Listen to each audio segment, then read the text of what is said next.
A professor named Gerald Lambeau is teaching a mathematics class. At the end of his lecture, he tells his graduate students that he will write a very difficult math problem on the board outside the class. Whoever solves it will have their name written on the MIT Tech. And the person to do so will not only be in my good graces, but also go on to fame and fortune by having their accomplishment recorded and their name printed in the auspicious MIT Tech. He also motivates his students by mentioning that past students who tackled that question included leading mathematicians. Because that question is difficult, Professor Gerald gives them until the end of the semester to solve it. We see Will Hunting, a janitor at MIT, looking at the math problem that Professor Gerald wrote. Will goes home later and tries to solve that equation on the bathroom mirror. The next day, when he is alone in the hallway, he takes a piece of chalk and writes the answer to the problem that Professor Gerald had prepared for his students. After that, while watching a kid's baseball game, Will sees a guy who used to bully him in school. He and his friends approach that guy and start a fight. In the end, Will overcomes his bully and defeats him thoroughly. His friends hold him back. While the police try to control him, he attacks an officer. This leads to his arrest. Professor Gerald learns from his students that they have solved the math problem. He quickly goes to check if someone has really solved his question. He asks some of the students if they solved it, but he feels confused when none of them say who actually solved the question. His next class fills up quickly because everyone is curious about who the mysterious math genius really is. Professor Gerald asks the person to come forward and claim their prize. The entire class stares at each other, waiting for someone to step up. Since no one has claimed to solve his question, Professor Gerald informs his students that he has created another math problem. This new problem took him 2 years to solve. And there is a problem on the board right now that took us more than 2 years to prove. In the evening, he heads to his shift and once again sees a simple problem on the board.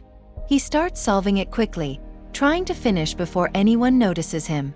At the same time, Professor Gerald steps out of his office and notices Will writing on the board.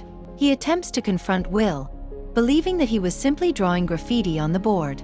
When Will sees him coming, he runs away. That's people's work. You can't graffiti here. Don't you walk away from... The professor then walks back to the board and realizes that the correct answer has been written again. It took Will 2 years to do this. Oh my God. After work, Will meets his friends and they go back to a bar to have some drinks. Later, a girl named Skylar approaches Will and gives him her phone number. Skylar was impressed by Will's earlier display of intelligence. She asked him to call her so they could go out for drinks in the future. At the same time, Professor Gerald has been looking for the janitor who figured out his difficult math problem. After asking a few people, he finally gets Will's contact information. He arrives at the court hearing for Will, who is involved in a case of assaulting a police officer. Will defends himself in the case. By the Constitution of the United States, this is the same Don't tell me document about which the guarantees my Constitution of the liberty. United States. Now, liberty, in case you've forgotten, is the soul's right to breathe. However, the judge informs him that he has many previous cases of petty theft and assaults. The judge states that he cannot ignore everything Will has done. He gives Will jail time and sets bail at $50,000. Sometime later, Will has a visitor. It's Professor Lambeau. He informs Will that he has talked to the judge and is prepared to grant him a pardon. However, Will needs to agree to 2 conditions. Will must take the mathematics class with Professor Gerald as the first condition. The second condition is that he must receive counseling.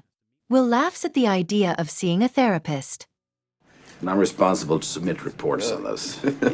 However, to avoid jail time, he has no choice but to agree to all the conditions set before him. Soon, he begins taking a mathematics class with Professor Gerald. The professor is amazed and proud of Will's intelligence. Next, he needs to see a therapist for counseling. However, no matter how many therapists he visits, Will won't open up and even makes jokes about them.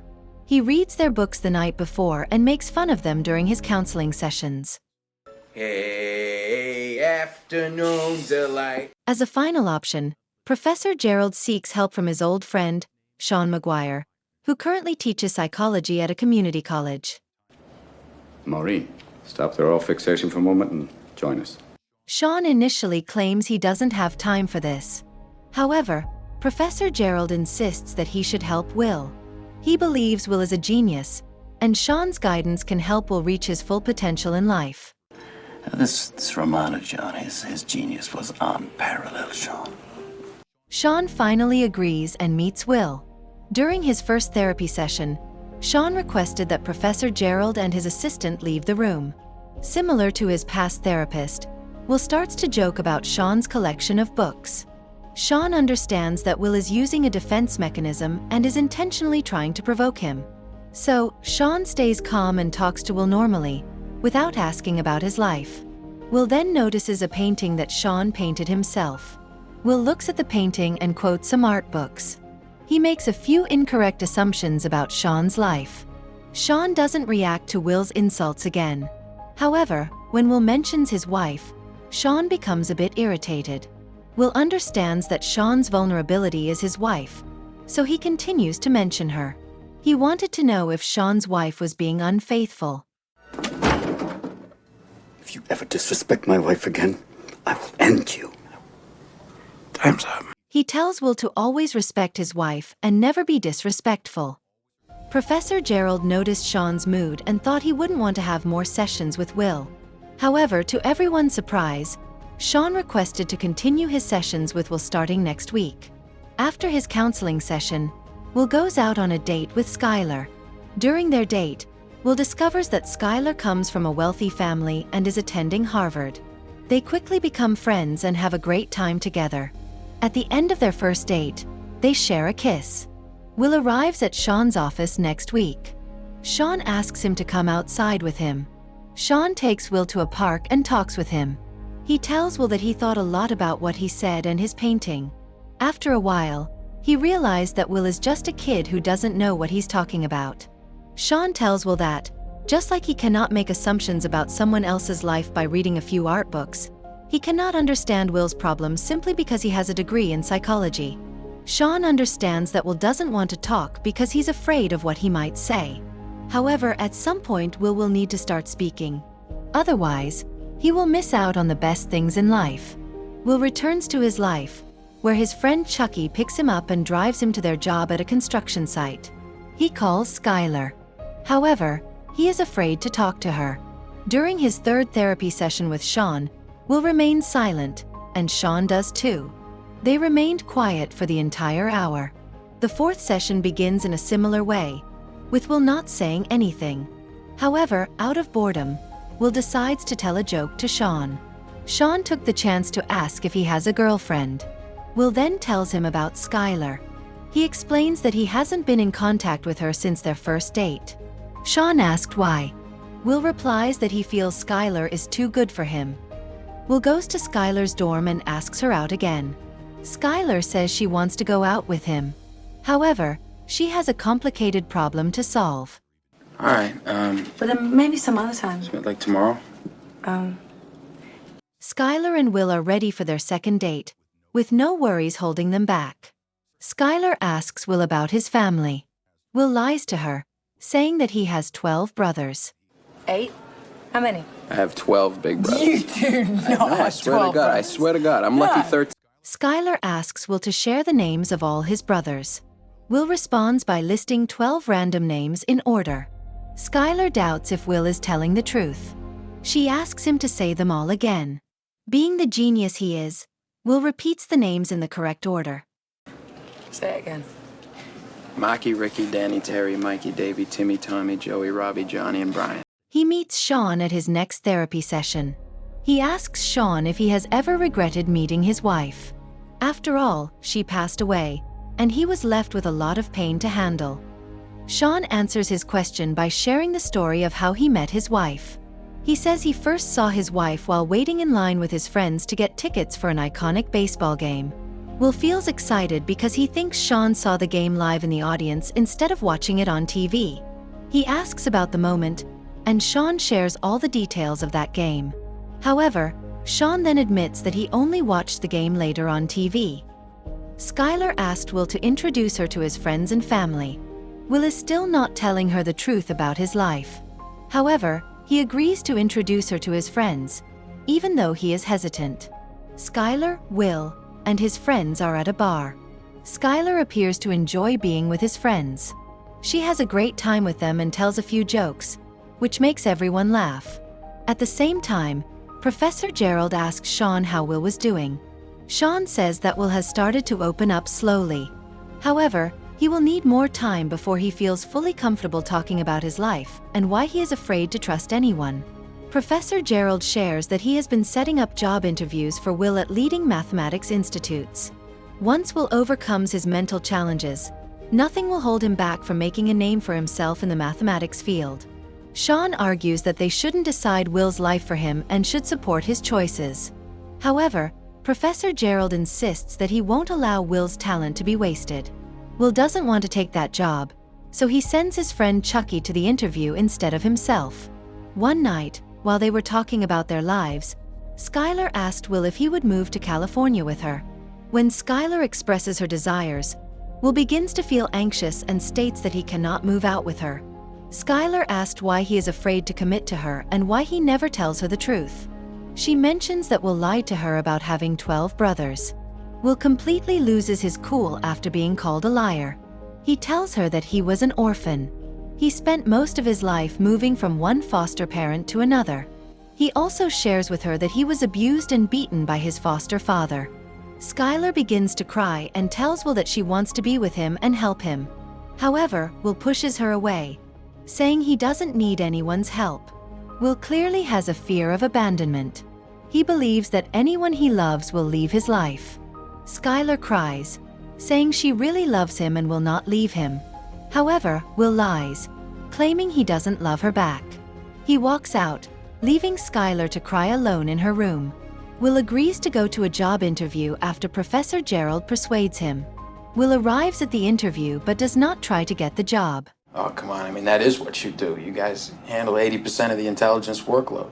You're 7 times the size of the... During his therapy session with Sean, he is asked who he trusts the most in his life. Will responds that it is Chucky. Sean says he gets it.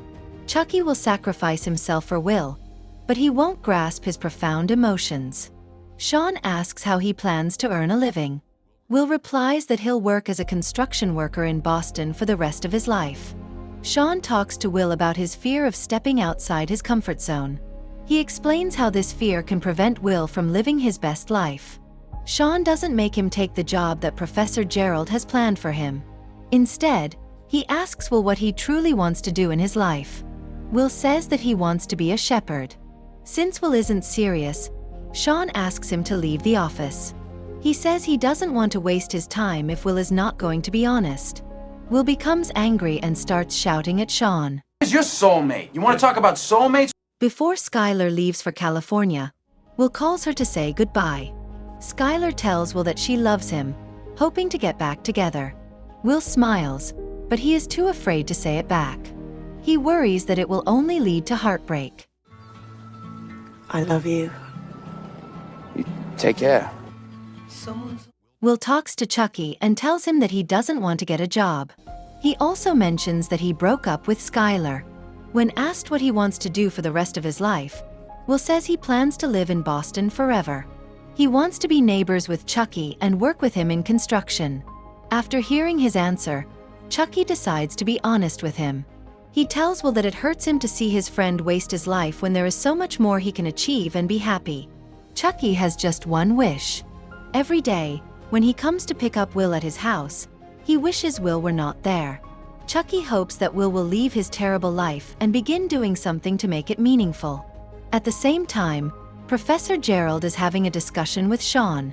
He is expressing his frustration about not being able to convince Will to find a job and use his intelligence for something meaningful in his life.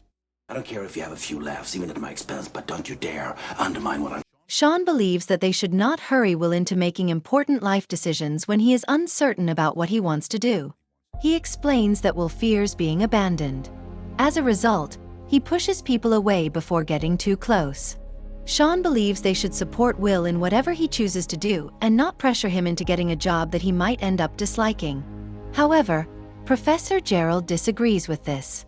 He tells Sean not to let Will believe that it's acceptable for him to ignore his intelligence and live his life as a failure. Their differing views lead to a heated argument. Professor Gerald accuses Sean of being jealous of his success and achievements. Jealous of him. You think I'm a failure. I know who I am, and Sean tells him that he is not a failure because he never chose to be like him. I can come back. Now come in. Professor Gerald leaves the room to start the therapy session. Sean has a file that contains pictures of Will's body. The pictures show bruises from the beating he received from his foster father. Will asks if he has seen anything like that before. Sean reveals that his father was an alcoholic and used to beat him and his mother when he was a child. When Will hears Sean's story, he thinks about his foster father. Sean stands in front of Will and says that what happened to him was not his fault. Will nods in agreement, but Sean insists that it wasn't his fault. Will answers that he knows it's not true. However, Sean keeps repeating that Will was never at fault for what happened to him. Will starts to cry and pushes Sean away. Sean tells him again that the abuse he faced as a child was not his fault. Will finally gives in to his feelings and hugs Sean.